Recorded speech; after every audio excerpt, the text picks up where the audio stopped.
오늘 본문에 보면 예수님께서 외식하는 서기관들을 향해서 아주 준엄한 경고의 말씀을 하시면서 우리 모두가 결코 피할 수 없는 한 가지 진실을 선포하십니다. 그건 뭐냐면 심판이라는 단어입니다. 심판. 하나님의 공의로운 심판대 앞에 모든 인간은 한 사람도 예외함이 없이 반드시 서게 될 것이다 라는, 어쩌면 우리가 가장 두려워하고 떨릴 수밖에 없는 그런 약속, 좀 피하고 싶은 약속 같기도 합니다. 근데 그런 마지막 약속인지도 모르겠습니다. 그런데 주님께서 그 이야기를 하고 계십니다.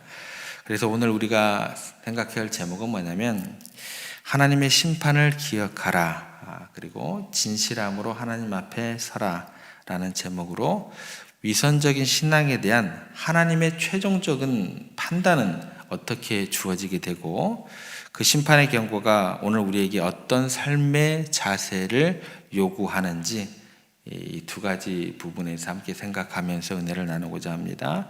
40절 하반절에 보면 예수님께서 서기관들의 여러 가지 죄악을 지적하신 후에 아주 단호하게 결론을 내리십니다. 그 받는 판결이 더욱 중하리라. 여기서 이제 판결이라고 번역된 단어는 이제 크리마라는 단어인데, 이게 이제 단순히 재판하는 행위만을 의미하는 것이 아닙니다. 그 재판이란 행위로 결과로 주어지는 유죄 판결이에요. 그러니까 선악에 대한 어떤 그런 것들에 대한 모호한 상태가 아니고 유죄 판결, 정죄, 그리고 그 심판으로 인한 형벌. 그러니까 이제 갑자기 이제 심판이라는 모호한 어떤 그런 의미보다도 더욱더 무서운 단어가 된다라는 거죠. 그런데 예수님께서 또 그 판결을 이야기하면서, 심판을 이야기하면서 그냥 심판이다라고 이야기를 하지 않으세요. 판결을 받으리라고 그냥 그렇게 가볍게 이야기하시지 않고 더 중한 판결이다라고 이야기를 해요. 더 중한 심판, 가혹한 심판을 받을 것이라고 특별히 강조를 하고 계십니다. 중하리라 이렇게 강조를 하고 계시죠. 무슨 말이에요? 그들의 죄가 그냥 다른 일반적인 죄들보다도 훨씬 뭐예요? 더 심각하다라는 거예요. 심각하다라는 것. 그렇다면 왜 서기관들이 받을 판결이 이토록 더욱 중하다라고 이야기를 하셨을까? 여기에 이제 몇 가지 중요한 이유가 있습니다. 첫 번째로 뭐냐면, 그들이 이런 중한 판결을 받게 되는 이유는 뭐냐면 알면서도 의도적으로 죄를 범했기 때문에 그렇다는 게, 이게 첫 번째 이유입니다. 서기관들이 누굴까요? 우리가 잘 알듯이 서기관들은 당시 하나님의 율법을 가장 잘 알고 있었던, 율법에 있어서는 최고 전문가들이었다라는 것입니다. 그들은요, 알고 있었다는 것은 뭐예요? 무엇이 옳고 그른지, 또 하나님께서 무엇을 기뻐하시는지, 어떤 것을 싫어하시고 어떤 것을 미워하시는지 누구보다도 명확하고 정확하게 알고 있었던 서기관들이었습니다. 그럼에도 불구하고 그들은 의도를 가지고 하나님의 말씀을 거역하고 자신들의 욕심을 채우기 위해서 온갖 불의를 저질렀다라는 겁니다. 누가복음 12장 47절 48절에 보면 예수님께서 이런 말씀을 하십니다. 주인의 뜻을 알고도 준비하지 아니하고 그 뜻대로 행하지 아니한 종은 많이 맞을 것이요, 알지 못하고 맞을 일을 행한 종은 적게 맞으리라. 무릇 많이 받은 자에게는 많이 요구할 것이요 많이 맡은 자에게는 많이 달라 할 것이니라. 그러니까 무슨 말이냐면, 많이 알고 많이 맡은 자에게는 하나님께서 그만큼 뭐예요? 더 큰 책임을 물으시고, 그 책임을 다하지 못했을 때 더 큰 심판이 임하게 된다는 하나님의 공의로운 원리를 우리가 기억해야 할 것입니다. 두 번째로, 그들이 백성을 가르치고 인도해야 할 선생의 위치에 있었기 때문에 더 중하리라 라는 선포가 주어지게 됩니다. 서기관들은요, 단순히 개인적인 신앙생활만 하는 사람들이 아니었습니다. 그들은 하나님의 말씀을 맡았고 백성을 가르치고 그들을 영적으로 바른 길로 인도해야 할 거룩한 책임을 부여받은 영적인 지도자들이었다라는 것입니다. 먼저 부름을 받았다라는 것도 동일하게 해석을 하셔야 돼요. 가족 중에 내가 먼저 믿었다. 직장 가운데 나 혼자 믿는다. 이것도 거룩한 책임을 하나님께로부터 부여받은 거룩한 지도자, 리더들, 거룩한 백성으로 이해를 하셔야 합니다. 그런데 이들이 오히려 자신들의 위선적인 행동으로 백성들이 하나님께 나오는 것을 실족시키고 그리고 하나님께 나아가는 것을 오히려 가로막았다라는 거예요. 그래서 예수님의 동생이었던 야고보 사도가 나중에 그의 서신에서 야고보서 3장 1절에서 이렇게 준엄하게 경고를 합니다. 내 형제들아, 너희는 선생된 우리가 더 큰 심판 받을 줄 알고 선생이 많이 되지 말라. 영적인 영향력을 가진 자리에 있는 사람일수록, 부르심을 더욱 빨리 받은 사람일수록 그 삶의 무게는 어떻게 되는 거예요? 더욱더 거룩한 무게감, 책임감, 또 무겁다는 것을, 그리고 그 책임에 대한 하나님의 심판이 더욱 엄중하다는 것을 우리들에게 경고하고 있는 이야기입니다. 서기관들은 바로 이 선생으로서의 책임을 철저히 유기하고 배반하였기 때문에 그 심판이 더욱 중하리라라는 주님으로부터의 그 선포가 떨어지게 됩니다. 세 번째로, 그들은요, 가장 연약한 자를 착취하고 하나님의 이름을 그렇게 더럽혔기 때문에 중하리라라는 선포가 주어지게 됩니다. 그들은 과부의 가산을 삼키고 가장 보호받아야 될 이들을 짓밟았다라는 거죠. 뿐만 아니라 그들은 사람들에게 경건하게 보이기 위해서 외식으로 길게 기도함으로 거룩하신 하나님의 이름을 자신들의 탐욕을 위한 도구로 전락시켰다라는 겁니다. 그러니까 하나님의 이름을 모독한 그들의 죄는요, 결코 가벼울 수가 없게 되는 거예요. 예배를 드리는데 그 예배 자체가 뭐가 되는 거예요? 하나님의 이름을 경외하고 찬양하는 게 아니고 뭐예요? 하나님의 이름을 모독하는 결과가 되었다라는 거예요. 이처럼 서기관들의 죄는요, 그들의 지식, 또 뭐예요? 그들의 지위, 그들의 또 행동. 여러분, 죄라는 것은요, 어느 한 영역에 극한대에서 영향을 미치지 않습니다. 전 인격적으로 모든 영역에서 영향을 미치게 돼요. 알미, 또 지위가, 또 그런 모든 행동으로 연결된다라는 거예요. 그런 모든 것들로 인해서 더욱 무거운 심판을 초래하게 된다는 것입니다. 그렇다고 한다면 이런 엄중한 심판의 경고 앞에서 우리가 어떻게 생각을 해야 할까요? 우리가 얼마나 많은 지식을, 성경적인 지식을 가지고 있는지, 우리가 얼마나 오랫동안 신앙생활을 했는지, 또 얼마나 우리가 많은 봉사를 했는지, 우리가 얼마나 많은 헌금을 드리는지, 그런 외적인 행위의 양이 심판의 기준이 될까요? 하나님은 결코 우리의 겉모습이나 외적인 종교 행위, 많고 적음을 절대 보지 않으십니다. 사무엘 선지자에게 하나님께서 이렇게 이야기를 하시죠. 내가 보는 것은 사람과 같지 아니하니 사람은 외모를 보거니와 나 여호와는 중심을 보느니라 하시더라. 우리는 중심을 보지 못하기 때문에 외모로 판단한다라고 하지만 하나님께서도 우리의 중심을 보지 못할 거야. 그러니까 우리가 외형적으로 거칠애로 잘하면 될 거야. 통하지 않습니다. 사람은 그렇게 본다 할지라도 하나님을 속일 수 없는 그런 말씀을 우리에게 하고 계십니다. 우리가요, 아무리 많은 종교적인 행위를 한다 할지라도 그 중심에 하나님을 향한 사랑과 또 이웃을 향한 긍휼한 마음이 없다고 한다면 그 모든 것은 하나님 앞에서 아무런 의미가 없다라는 거죠. 오히려 그런 행위를 하면 할수록 오히려 그럴듯한 경건의 모양이 더해지면 더해질수록 우리의 위선은 어떻게 될까요?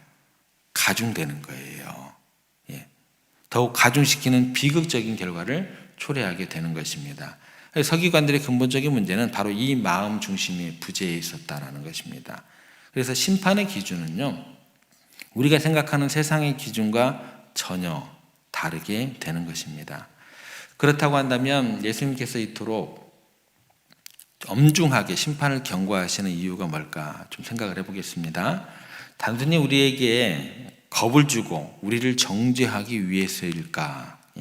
결코 그렇지 않습니다. 오히려 이 심판의 경고는요, 우리가 멸망의 길에서 돌이켜 생명의 길로 나아오도록 초청하시는 하나님의 사랑의 외침으로 철저하게 처음부터 끝까지 인식하셔야 됩니다. 그래서 우리의 삶 속에서 혹여나 서기관들과 같은 위선적인 모습이 조금이라도 발견되면요, 절대 절망하거나 포기할 필요가 없습니다. 아유, 나란 인간이 그렇지, 그렇게 하실 필요가 없다는 거예요. 오히려 하나님 앞에 엎드려 진심으로 회개하고 더욱 하나님을 가까이 하고 그 자리로 나오는 게 중요하다라는 거예요. 그래서 요한일서 1장 9절에 보면 이렇게 우리들에게 약속하십니다. 만일 우리가 우리 죄를 자백하면 그는 미쁘시고 의로우사 우리 죄를 사하시며 우리를 모든 불의에서 깨끗하게 하실 것이요. 그러니까 무슨 얘기냐면 심판이라는 경고는요, 우리를 향한 마지막 통첩이 아닌 거예요. 새로운 시작을 위한 소중한 기회로 여기셔야 된다는 거예요. 이거를 이제 잘못 메시지를 전하면 끝이야 뭐 이렇게 얘기를 해요. 그게 아니다라는 것입니다. 우리가 아직 숨 쉬고 있잖아요. 그죠? 심판이 끝이라고 하면 벌써 하나님 앞에 가 있어야 돼요. 호흡이 끝나 있어야 된다라는 거. 이렇게 접근하시면 안 돼요. 그러니까 우리가 아직 숨을 쉬고 있고 우리가 아직 하나님의 말씀을 들을 수 있다라는 것은요, 끝이 아니라는 거예요. 오직 우리에게 아직 회개하고 돌이킬 시간이 남아있다는 증거가 됨을 믿으시기를 바랍니다. 그래서 심판의 말씀을 두렵고 떨리는 마음으로 받아들이는 건 맞아요.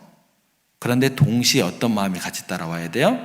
그 가운데 담겨있는 하나님의 그 크신 은혜와 긍휼도 동시에 발견하셔야 돼요.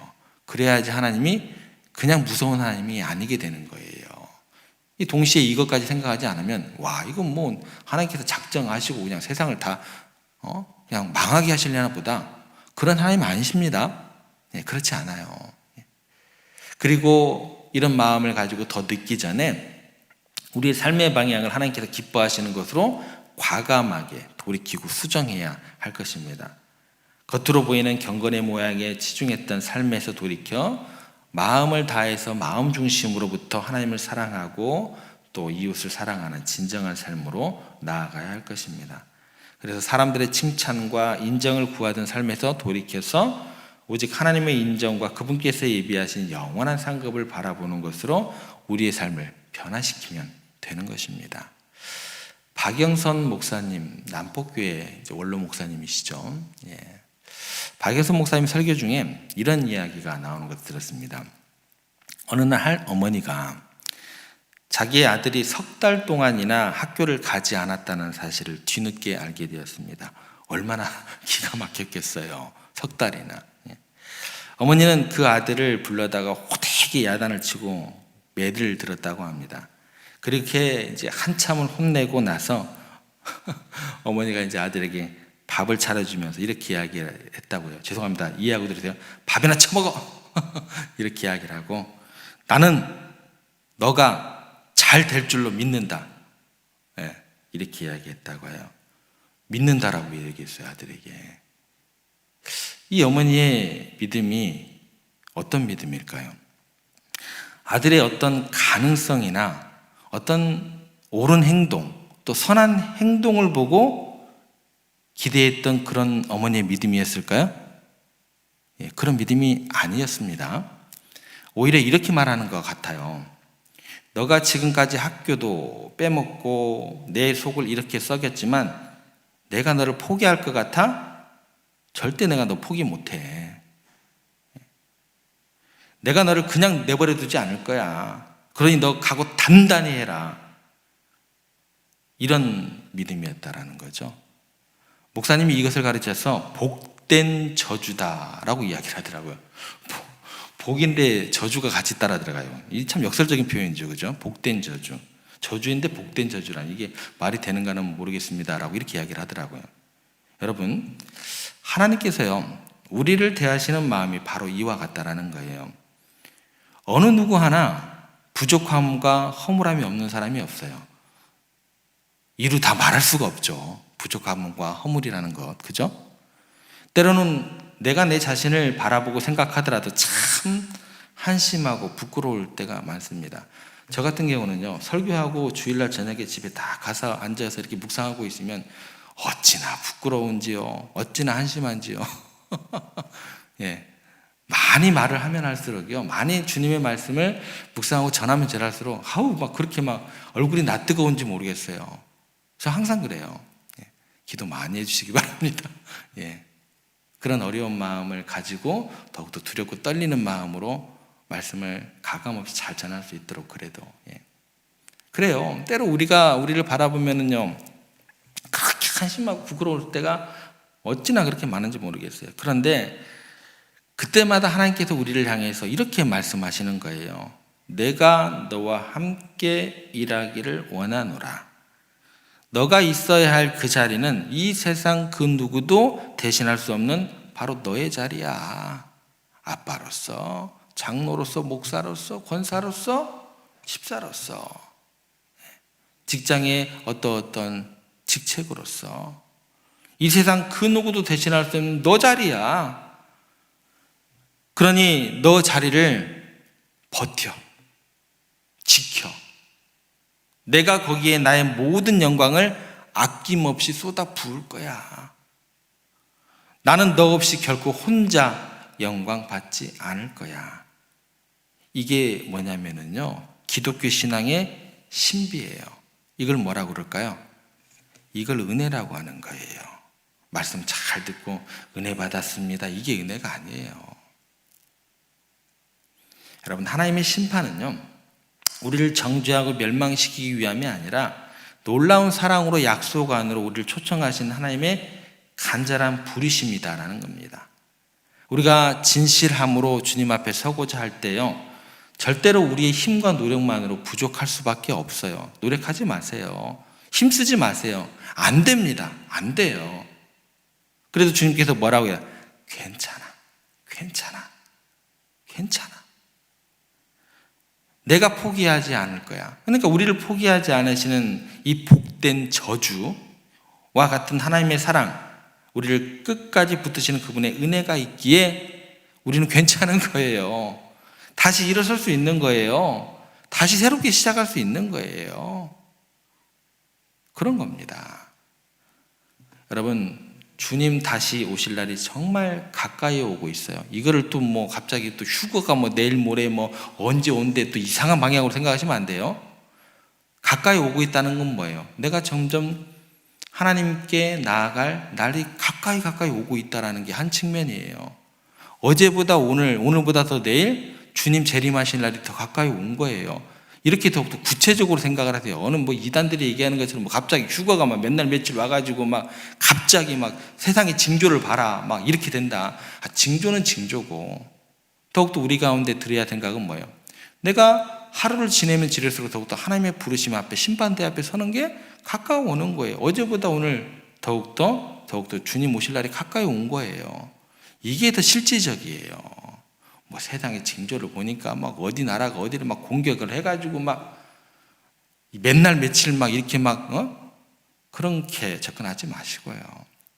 아무튼 주님 다시 올 날이 가까이 오고 있습니다. 우리는 그날 주님 앞에서 어떤 모습으로 서게 될까요? 잘하였도다 착하고 충성된 종아라고 칭찬을 듣는 자리에 서시겠습니까? 아니면 내가 너희를 도무지 알지 못한다라고 그런 슬프고 두려운 책망 가운데 서시겠습니까? 이 새벽 하나님의 엄중한 심판의 말씀을 우리 마음 깊이 새기고 동시에 우리를 그 무엇과도 바꿀 수 없이 사랑으로 부르시는 주님의 크신 은혜에 응답하시면서 모든 위선과 거짓을 벗어버리고 괜찮아 라고 우리를 날마다 부르시는 그 하나님 앞에서 진실됨과 겸손함으로 주님 다시 오는 날을 예비하고 살아가는 정말 복되고 충성된 주님의 종들, 그런 성도 여러분들 되시기를 주님의 이름으로 축복합니다.